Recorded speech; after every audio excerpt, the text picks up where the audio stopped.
IVM.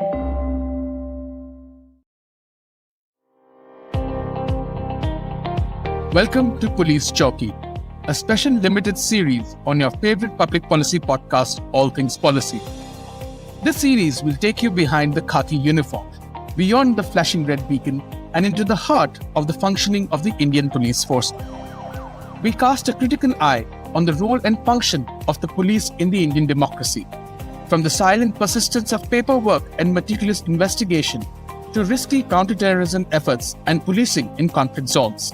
We explore the need for police reform and accountability in the system. Each episode brings you a comprehensive exploration of a unique facet of policing, illuminated by the insights of a former IPS officer who has lived the life behind the badge. So join us every Monday morning as we take you into the complex world of Police Chowki. Hello and welcome to another episode of Police Chowki. I'm your host Shrikrishna Upadhyaya, and today we'll be talking about cybercrimes. We have a special guest on the show today, Dr. Aravind Chaturvedi, who is an IPS officer currently serving as the SP of Vigilance Department in the state of UP. He has significant experience of over 2 decades in tackling cybercrimes. Very happy to have you on the show, sir, and welcome. And also we have a regular guest, Mr. Javeed Ahmad, with us on the show today. Mr. Ahmad has served as the former DGP of Uttar Pradesh and has been a regular on the show. So welcome back, Mr. Ahmad. Yeah, good morning, Shrik. Nice to be back, and a special welcome to my dear colleague, Arvind. We've worked together in the past, and I'm sure today's recording will be very useful for every one of us. Right. So let's dig right into cyber crimes, right? So when we talk about cyber crimes, we're actually talking about a very vast number of illegal activities that take place in the online world, right? So some common examples that come to my mind are identity theft, phishing, hacking, cyber stalking, sextortion, child pornography, online fraud, and so on. They might even be like physical crimes, which have some elements of the online world. So just so that we have a better context going into the discussion, I want to know from you the definitional aspects of this. So how do you in the police class define cybercrime as? And since there are many forms and varieties of cybercrimes, how do you categorize these crimes? And what is the basis for such classification? So I'd like to start with a couple of things before I come to the cybercrime. Basically, our audience should understand that what is cyberspace, because we all in today's world, we are in cyberspace, and sometimes we forget that what is cyberspace, what is cybersecurity, and then what is cybercrime, and what are the categories of cybercrime, how we can prevent to be prey to cyber criminals, and finally, what we should do when in any case we are victim of cybercrime. So if we come one by one, the most important thing to understand is that cyberspace is a virtual environment where primarily 3 entities, the computer, network, and internet, they play their roles in 3 things primarily.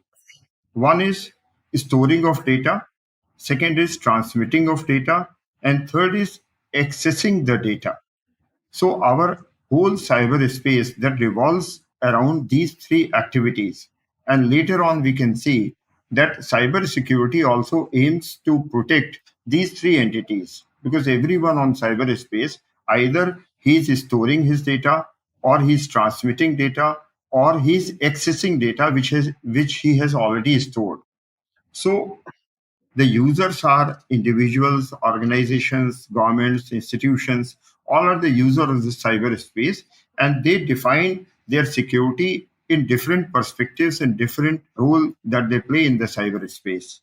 So when we come to the next aspect of cyberspace, that is cybersecurity. So what we are going to secure is the practice of protecting the computer system, network, program, data from all those things which may hamper the 3 basic requirements that everyone in the cyberspace requires. That is the saving of data, transmitting of data, and accessing of data. So that can be hampered by unauthorized access, damage, theft, or any form of digital disruption to the previously stored data.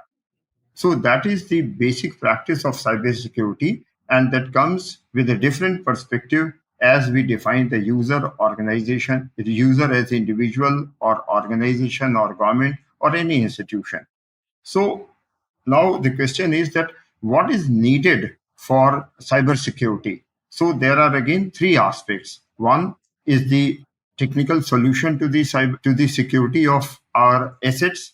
The second is the policies, the government policies that whatever are in place to protect the data. And third, and a very important thing is human vigilance, that the user, they should be aware and alert. If our users are not aware, then they can't do anything. So one thing is that they should be aware, and the second part is that they should be alert. I believe that with this assertion, we can request, we can appeal our listeners, our audience, that they should be aware of the things that they are doing in the cyberspace, and then they should be alert also to prevent any type of attack on them. Right. So it's interesting the way you put it. Oh, when you talk about three functions, which is essentially data storing, data transmitting, and data retrieval or access, right? So there are crimes which may potentially fall outside these threefold aspects that you mentioned. Like, for example, how would you put online harassment, right? Or how would you think of something like revenge porn on the internet, right? So, which is why I wanted to know from you, like, what is the typology that is useful for you to classify all these? When we classify crimes, the cyber crimes, that is the next stage.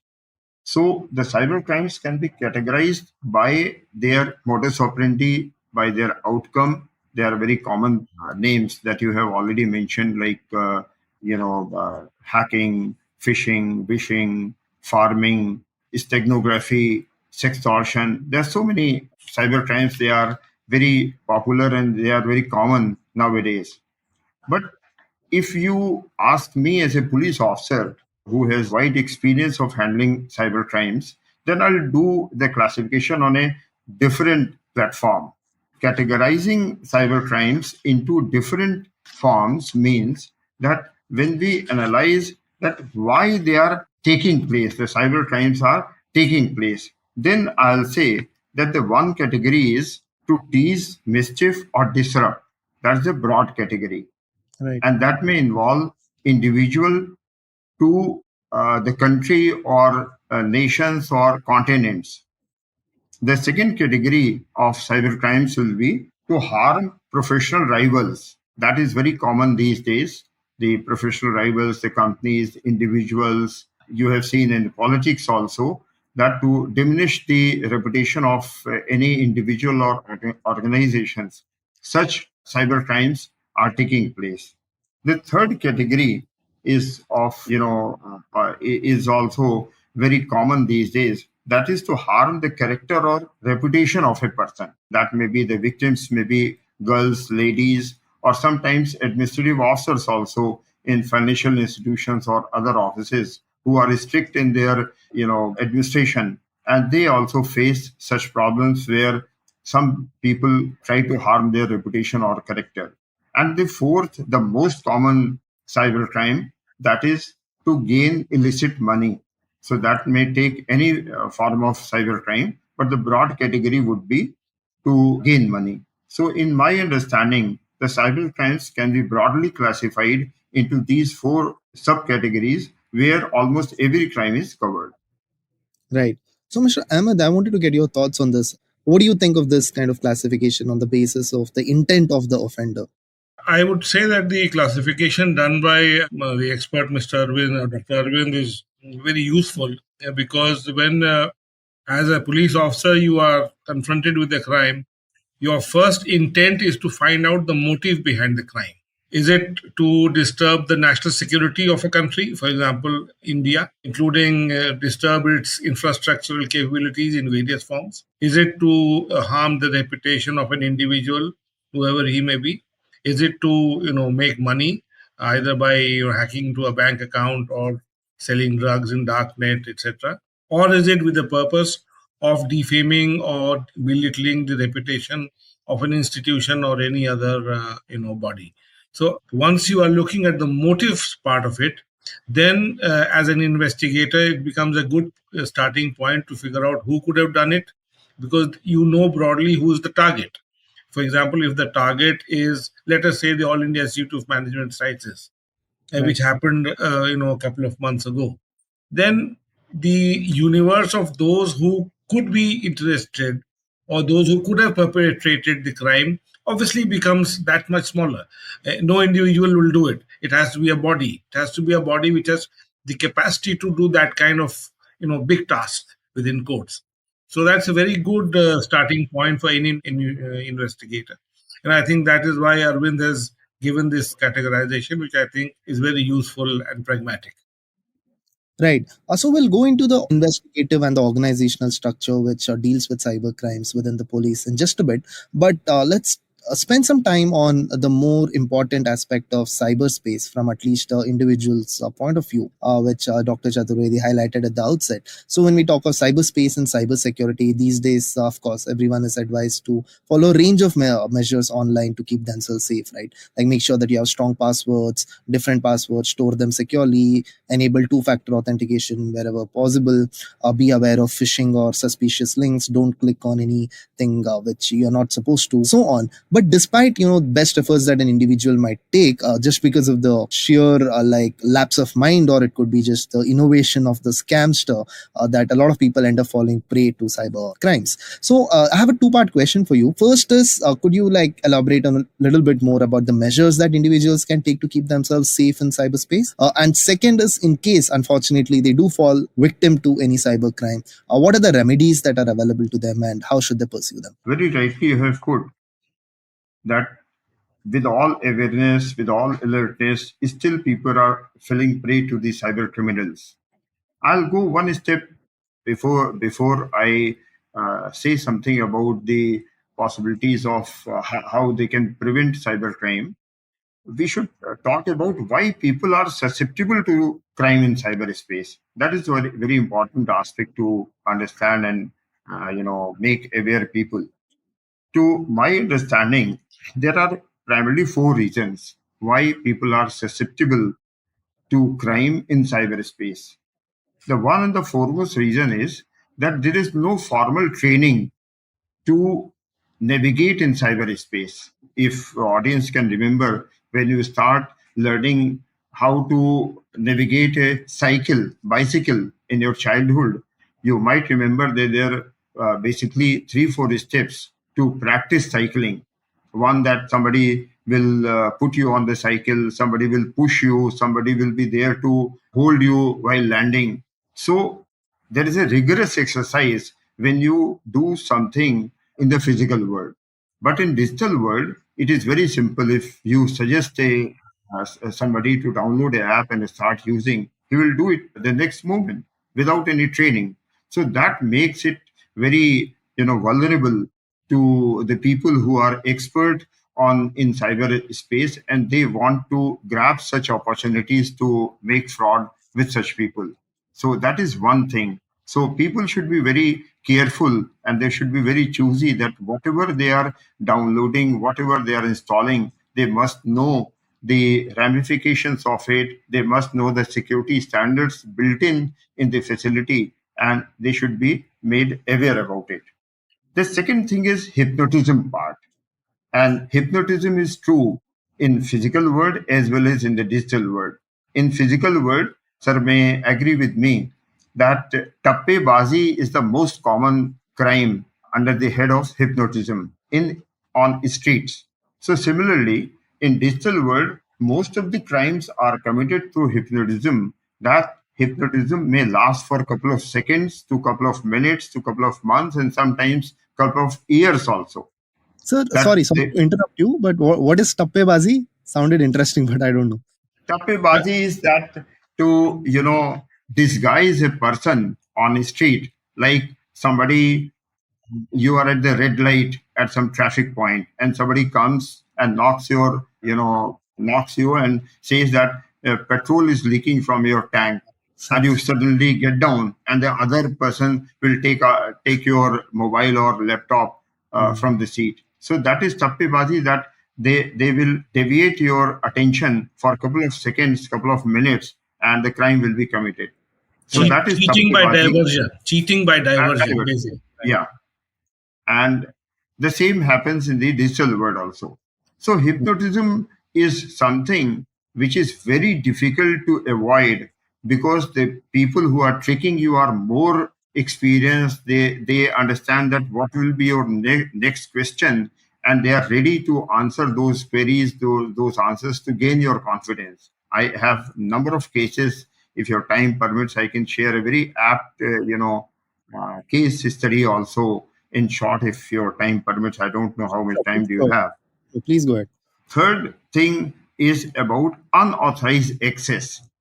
The third vulnerability in cyberspace is the unauthorized access, is through identity theft to data theft. That is very common, because people ask us when we interact with the victim, that, sir, how my data was with the perpetrator.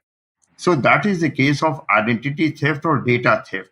If there is an identity theft, that may be through social engineering or other methods. If there is a data theft, there is a data leak by the custodian of data. And very unfortunately, in today's world, we are leaving our data during every second shopping. You are giving your number at the payment counters, you are giving your identities at different fairs or exhibitions. So you are leaving your data, you are leaving your identities, and thereafter they are sold in gray market. The other aspect is the greed. That is the human weakness. I used to ask people who lose money in lottery scam that, sir, you never bought a ticket and still you were hoping to get a lottery reward. So these are the factors where a person is very easily fell, prey to the attempts of cyber criminals. So, like in one of the case, the very reputed chartered accountant, one day in his office, he received a call, presumably from a bank, saying that, sir, I was looking at your credit card bill and I'm finding your ticket from Ahmedabad to Hyderabad. And in last 3 years bill, I have never seen this sector used by you. So CA immediately said, I have never gone to Ahmedabad, I have never visited Hyderabad, and I never bought a ticket from Ahmedabad to Hyderabad for my travel from my credit card. So the other person said, sir, then should I put it in the disputed transaction? Disputed transaction is a technical term used by bankers. So CA said, yes, you put it in the disputed thing. So he said, sir, for that, I'll send you a link. I'll require a code to be generated. So kindly share the code that is sent on your phone. CA was, a little cautious. So he said that, how can I be sure that you are calling from bank? So the young man, he said that, sir, I'm serving in this desk for last 7 years, and this is for the first time that a customer is asking about my veracity. So I'll send you a message, SMS from my desk. So immediately he received a message that, welcome from so and so bank. I'm not taking the name of the bank. So and so bank. See, he agreed and he shared the code that was generated. And immediately 2,16,000 rupees payment was made to Mahadiscom, the electricity company in Mumbai, immediately. So he came to us and immediately we escalated the matter with the recipient bank, and fortunately the money was saved. So that is the element of hypnotism, and that is very common. Like there's a rampant scam nowadays going on in UP and throughout the country, that on Friday evening or Saturday evening you will receive a message through SMS or WhatsApp that your electricity connection will be disconnected at 10:30 p.m. if you don't pay the balance amount of your bill. So you fall in the trap and you click to the link, and your mobile is that is under their control, and your data is copied. So that is one thing that one should understand, realize that whenever they are transacting in digital world, they should be very careful, they should be very this thing careful and cautious in dealing in this thing. Now, the threats in digital world, if I can summarize it, what are the threats, so that audience may appreciate, understand, and remember that these are the threats. The one biggest threat in the cyberspace, that it is totally anonymous. You cannot for sure identify a person in cyberspace. at least instantaneously you can't do it. So anonymity in cyberspace is a big problem. Second is identity theft. We have already dwelled upon that. Identity theft is a preparation of cybercrime. It is part of the modus operandi. And third is that digital footprints provide free data. When you search for a house, when you search for a rented accommodation, when you search for a car selling, so you are leaving a lot of data in digital space. You don't know who is going to use it against you yourself. And experience says that most of the times when people watch pornographic sites, then they leave lot of huge data on pornographic site. If people used to see a pornographic site, and after a certain level, you are required to share some of your credentials. You you do it out of anxiety.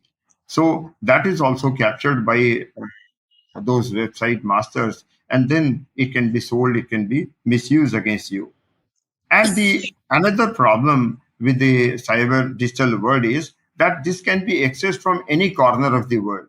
Right. So anyone showing his identity may come up to interact with you, and you are impressed by any color of the skin or accent or language or male or female. So these are the basic threats in the digital space, and one should be very careful about it. So you want me to continue with the types of crime, some examples, some I can continue.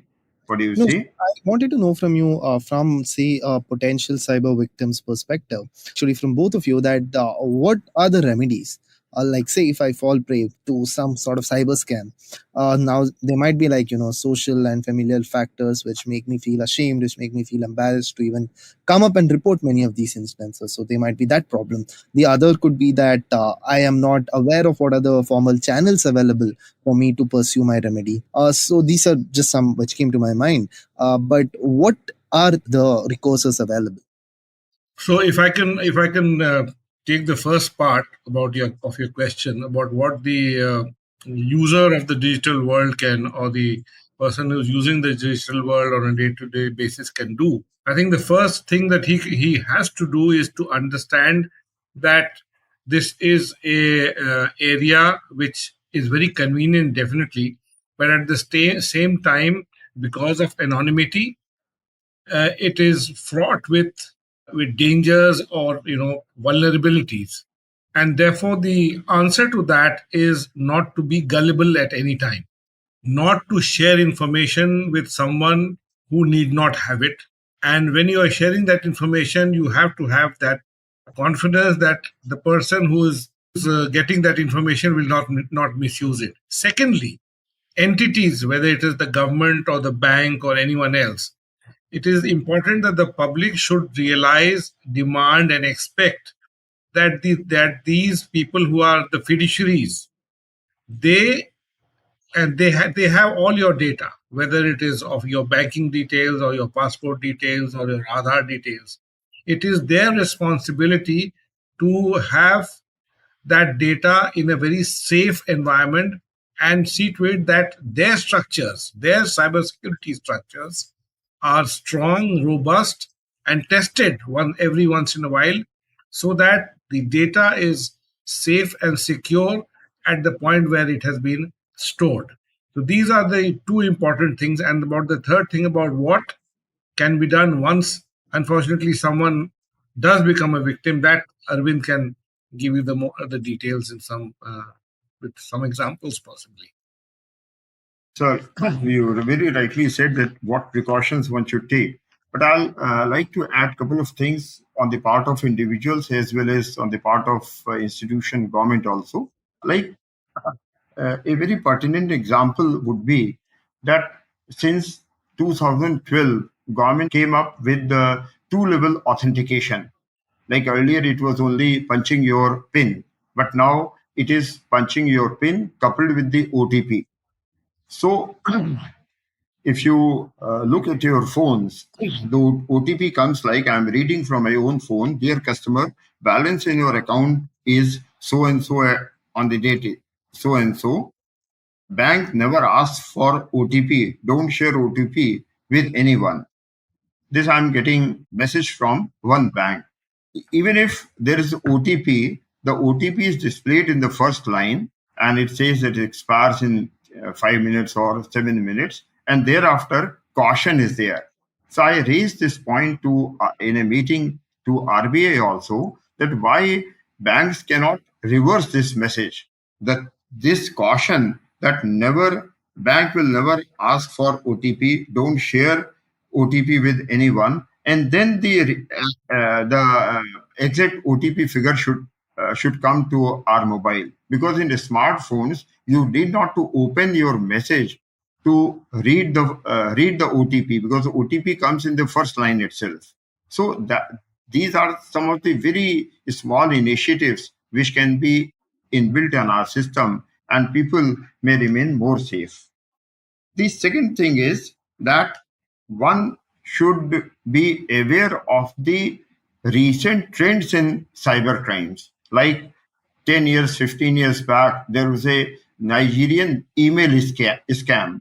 So people used to receive emails that my mother-in-law has expired in Nigeria, and there is a local law that I cannot take the assets from my mother-in-law directly. They should go to another country, and through someone else I can get the money, and the money can be shared between me and you, and this amount will be so and so. So after say 5-7 years, this scam was known to in each one of the potential victim. So they come up with the different modus operandi. So these modus operandi are changing fast, but still we can, like through these programs, we can make people aware. I want to share some of the things one should take care. They are the hot trends, they are the latest trends, and one can remain safe on cyberspace. The first thing is that never click on a link sent by unknown through email, WhatsApp, SMS, or through any social networking sites. Why? Because these links, they carry a malicious element. They are installed on your device, your phone or laptop or a smart device, and then the perpetrator can take out the vulnerable data from your device. They will not harm your device, but they will copy some of the files, some of the contact lists, some of the bank details from your thing, and then they will go to the second level of criminal activity. Second is that never install any app on somebody's advice. There is a very common fraud going on, like this team viewer or any desk. These are some of the apps which are required for the remote access.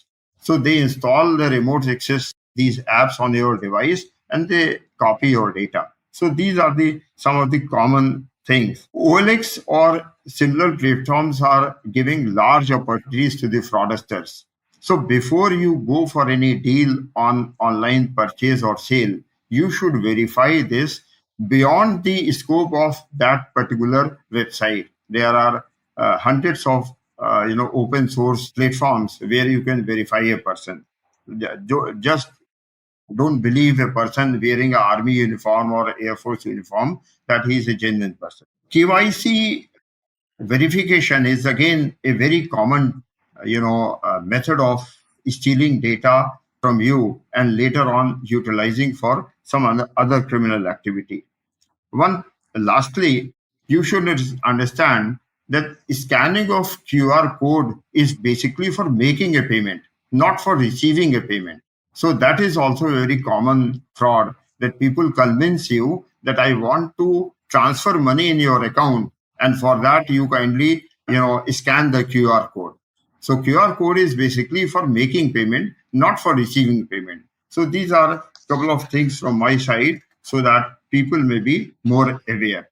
Now, the part that what to do if you have fallen victim to someone's trick. So as we have earlier discussed, that there may be a crime where you lose money, there may be a crime where you lose prestige, there may be some crime which irritates you. So looking into those broad categories, I'll also like to suggest the solutions for them in the same manner. If you have lost money, the first thing you should do is to call 1930. That is the initiative by Government of India, whereby all the financial institutions and the law enforcement agencies, they are put on a common platform. As soon as you make a complaint that I'm HDFC customer and I have been victimized by some perpetrator and the money has been transferred to HDFC Bank because you receive a message about the transaction, fraudulent transaction, and you come to know that your money has been gone to this bank. So what 1930 will do, that they will immediately hold the transacted money which has gone from ICICI Bank to HDFC Bank in the HDFC account, and till the investigations, that money will be, will remain held in the same account. And if your complaint is found to be genuine, that the same money will be transferred back to you. So the first thing, you need not to go to the bank, you need not to rush after police. The first thing you need to do is to go, you dial 1930. 1930 very systematically requires certain details of your transaction. So be ready with your account number, with your branch, with IFSC code, with the transaction through which you have been defrauded. So there is one broad category of financial loss. So you should report to 1930. The other thing is, when you are social networking site is compromised, like there are hundred thousands of cases every day that somebody has created a fake Facebook profile and has put some obscene comment or objectionable comments, or on Instagram or somewhere else. So the best remedy is that you try to send at least 10 communications saying report abuse. In every social networking site, there is a provision. In Facebook, on the right hand side corner, there are three dots. You click it, you will find report abuse. When you click report abuse, they will again come up with certain options, and you should say that this is not the person whose photo has been uploaded or something like that. So if it is done through 10 different IP addresses, the social networking site platform that understands that the objection is genuine, so they do it immediately. So that is the fastest means of getting your duplicate or illegal or objectionable profile down. If it is a crime, like you have Shrikant, you have in the beginning you have said that there may be a combination of physical crime as well as cyber crime, then you should contact the local police station. In every district in the country, there is a cyber cell. They are competent people. You go to the cyber cell. They may require sometimes FIR, or they can initiate inquiry immediately, and then they can coordinate with your local police station and they can find a remedy. So I believe that 1930 is the one window solution for any financial loss. For any social networking thing, you should try to do initial things yourself, and in things where there is a physical crime coupled with the cyber crime, you should contact the local police station. Stay tuned to All Things Policy. We'll be right back after a short commercial break.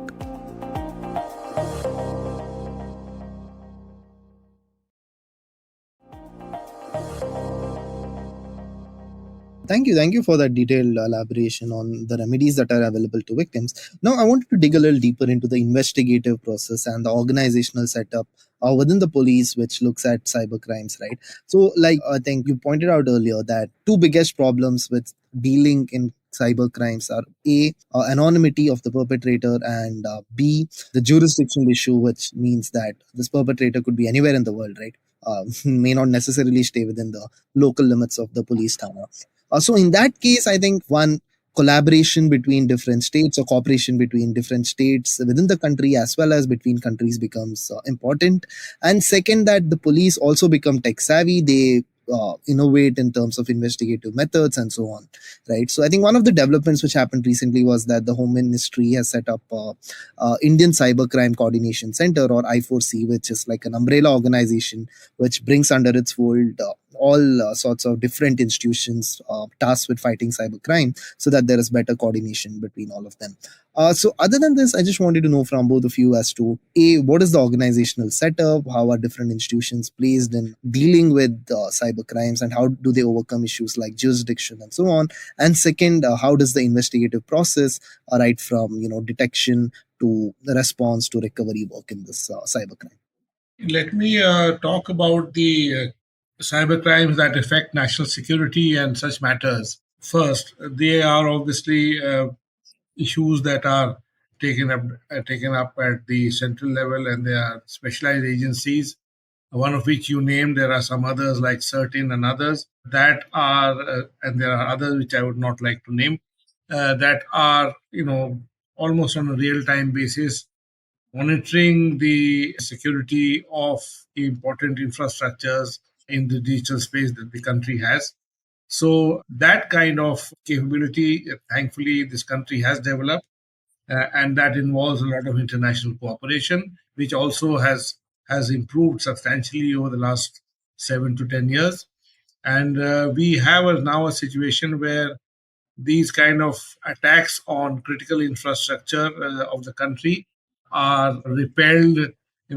There are n number of attacks almost on a daily basis, which are repelled and contained, and preventive steps are taken. It's also each attack is a occasion for a reassessment of our security setup, of the robustness of our systems. That kind of work is almost a real time 24/7 exercise that keeps happening in various very classified centers for cybersecurity. The other thing about individual crimes, whether it is loss of a reputation or loss of money, I'm sure Arvind will talk about it. But I would also now like to introduce the dangers that have arrived with the introduction of AI and virtual reality. They have made it that much more difficult for police officers, because what you see in a CCTV footage may not be true. What you hear in an audio tape about someone talking or listening or whatever may not be correct. The physical presence of someone at point A, which was a essential point of your investigation, may now become questioned because of virtual reality. So, though these are the new challenges that police forces and police investigators will face, and I'm sure Arvind will now talk about that. So you very rightly discussed at the national level efforts and the precautions that the government is taking. I'd like to add the role of CERTIN. So CERTIN is the Computer Emergency Response Team. That's a global presence. And in India, CERTIN is doing a wonderful job to make aware government and individuals and organizations to forewarn about the cyber threats. Recently, you might have read in the newspapers, Arica is the latest, malware that is spreading. Earlier, there was a mal, MAAL, was a malware which was very potential threat for ransomware. So there are, initiatives at the central level to make aware about the cyber threats. At the same time, there is a center, full-fledged center at the central government level, I4C, where there is a coordination body between amongst the states. If I talk about the problems faced by the investigating officers, first and the foremost is the understanding of the dynamic threat that is posed by cybercrime. Because normally the police is used to investigate traditional crimes which are governed through IPC. So there is a set SOP that what one need to do in body offenses, property offenses, document offenses.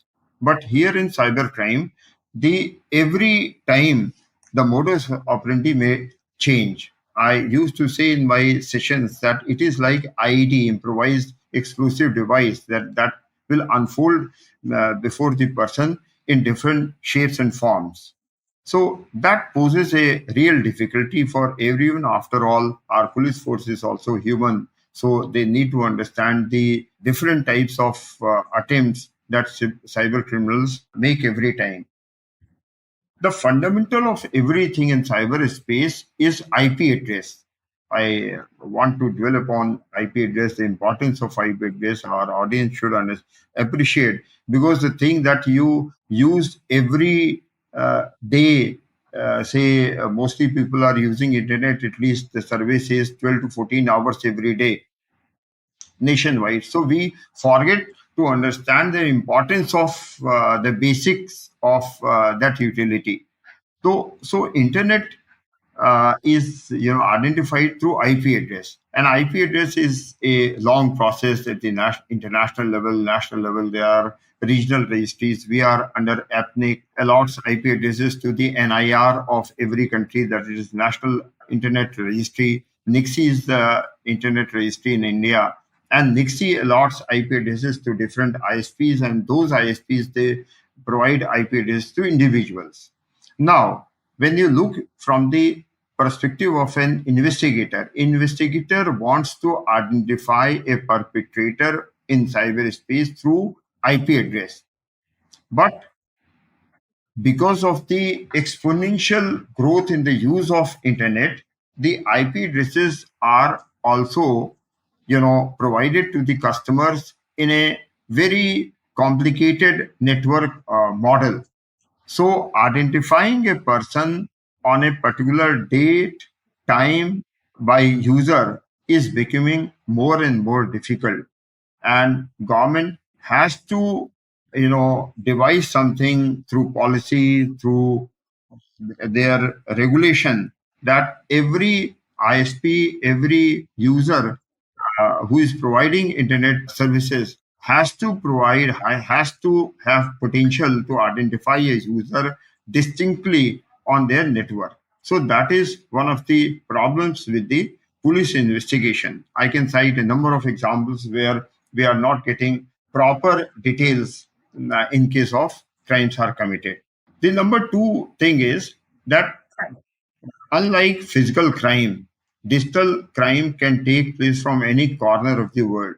If I may be realistic, that if a crime is taking place in Lucknow, the perpetrator may be sitting at Bangalore, the money may be transferred at, say, Ahmedabad, and the culprits may be, they are sitting at Kolkata.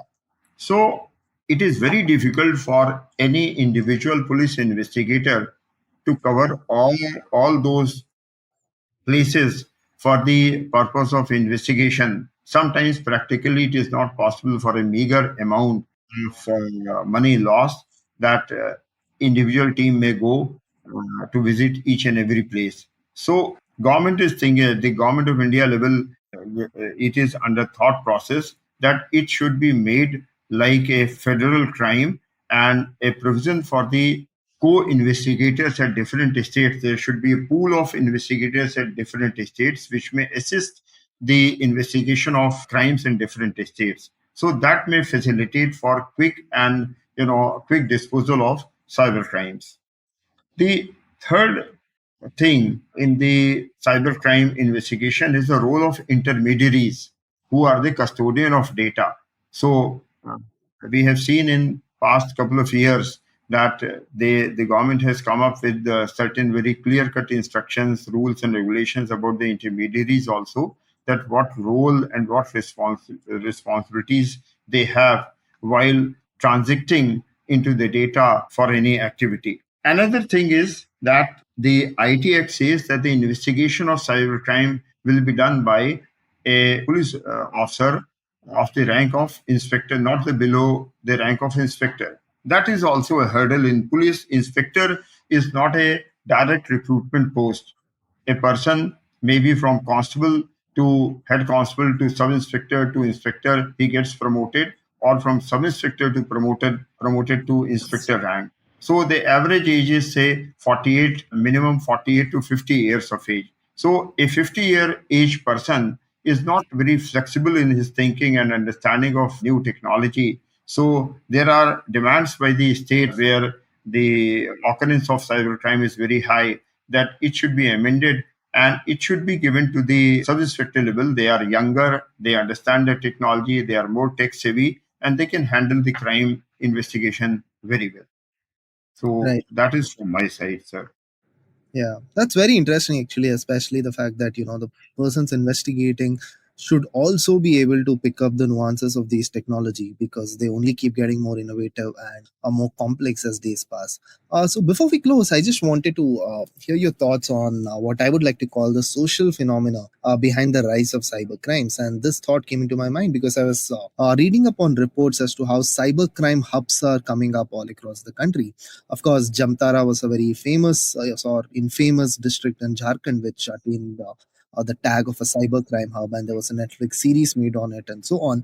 But recent news reports suggest that many areas such as Alwar, Bharatpur, Nu, Mathura, Azamgarh, and most of these are near state borders in Haryana, Rajasthan, and the NCR region, and these are all emerging as cybercrime hubs. And a news report which actually caught my eye was about a special operation conducted by the Haryana police, where around 300 locations in the district of Nu in Haryana were raided by the police overnight. Some 5,000 cops were involved in this operation, and they made a big crackdown on cyber criminals operating in that area. And one of the things which the police found was the youth in these areas were actually paying 10,000 to 15,000 rupees for crash courses in cyber crimes and learning the art of phishing, identity theft, how to make a scam call, how to create a genuine looking fake advertisement online, and so on. And this is really an unfortunate state of affairs, right? From both the perspective of crime as well as from a socio-economic perspective. And the police officers who did this operations also mentioned that this is a poverty stricken region. Although it's so close to Delhi, the people in this area are relatively poorer and they don't have any employment opportunities and so on. So two thoughts come to my mind from what I just described. One is that the scale of the problem itself. So like you said, the person might be sitting in Bangalore, defrauding someone in Lucknow while the money is being transferred in Ahmedabad and so on, which means although these people may not be big syndicates, but they operate in networks. So they can be spread across areas and they might be connections within connections. That's the first thing. And second is the socio-economic problem and not so much of a law and order problem, because the emergence of these cyber crime hubs are probably because of a reflection of larger socioeconomic problems which the government has not been able to solve. So I just wanted to know from both of you your thoughts on the picture that I just painted. Today, India is what is called the demographic dividend. We have a very large young population. We also have a very large unemployed youth population, which is accepted as a major problem in the country. We also have a very large youth that is aspirational, Right. who are not ready to live in the kind of conditions that their forefathers have lived and survived. We also have a situation where communication is fast, it is readily available, and it is something that can be very easily, the nuances of it can be very easily picked up. And there are obviously, as you said, some people who are ready to share their knowledge of the loopholes of the system with someone who's ready to pay for it and to learn it. The human psychology is something that has been studied for hundreds of years. And in the initial stages of our discussion today, we had talked about how greed and gullibility are an essential ingredient for people to be sucked into, some any kind of financial crime, or to get sucked into any other objectionable activity and then get sextorted or extorted. So that is the broad socio-cultural environment in which all these things are happening. The government obviously has a role in this, in terms of trying to reduce unemployment and all that. But those are macro level things.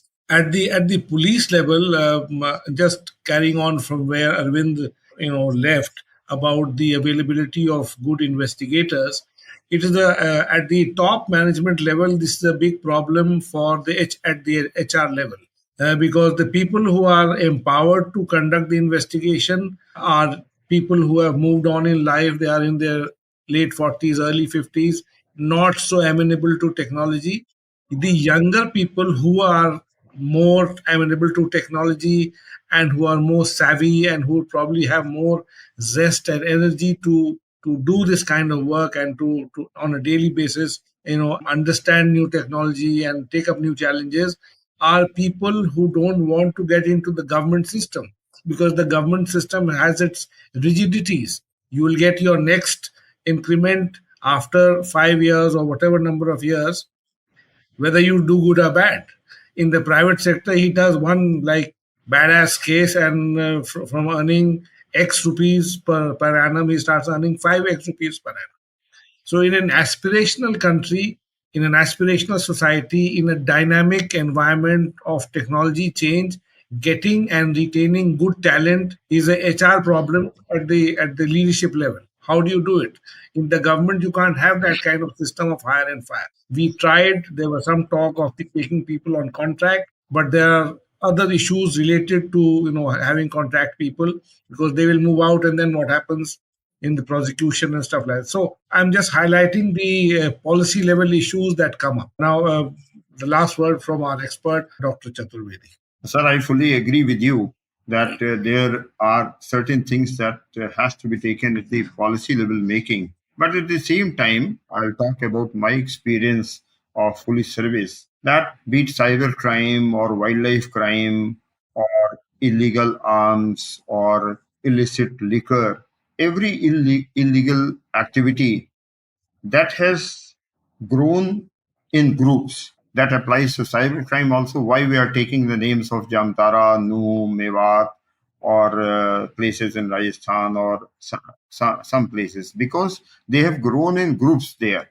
So that gives us a helping insight to provide a solution that we can identify hot spots of each such crime in a district, in a state, or countrywide. And once they are identified, we can do a holistic effort to mitigate it immediately and to remove it in the long term.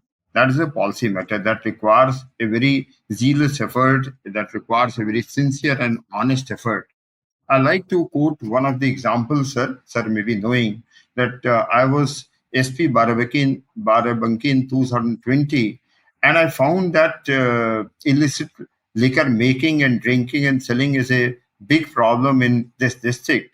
I made a small survey based on the police data that which are the places where quantity wise most of the recovery was made, most of the people were involved, and the frequency was highest. I identified a village by name Chainpurwa, which had 135 families. 133 families were involved in making illicit liquor, drinking it, and selling it.